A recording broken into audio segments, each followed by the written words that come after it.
Nous avons vu jusque-là les propriétés des calques.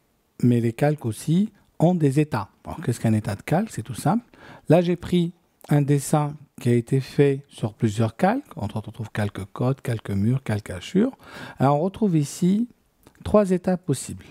Entre autres, la petite ampoule qui permet d'activer ou de désactiver un calque. Vous avez vu qu'en éteignant en quelque sorte la lampe du code ici, les codes ont disparu. Si j'enlève ici l'équipement, hachure, je vais laisser que les calques murs. On voit ici uniquement les calques murs. Ce qui peut être pratique par exemple pour coder ou pour faire autre chose. Deuxième étape possible des calques,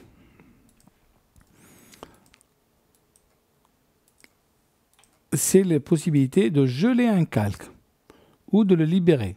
Je vais prendre le calque code et je vais le geler.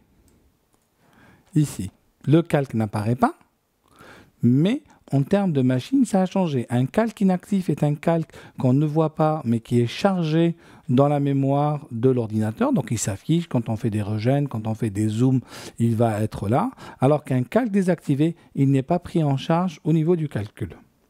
La troisième possibilité, c'est celle de verrouiller un calque. Le fait de verrouiller un calque le rend tout simplement non modifiable. Vous voyez qu'ici, je ne peux plus modifier mes codes. Si j'essaye de le supprimer, vous avez un petit cadenas qui apparaît à chaque fois sur mes codes, m'indiquant que je ne peux pas les modifier parce que mon calque code a été verrouillé.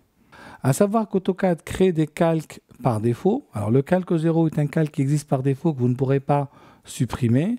Et le calque DevPoint qui est un calque qui est créé au moment où on fait les codes et c'est une espèce de feuille de calcul pour AutoCAD.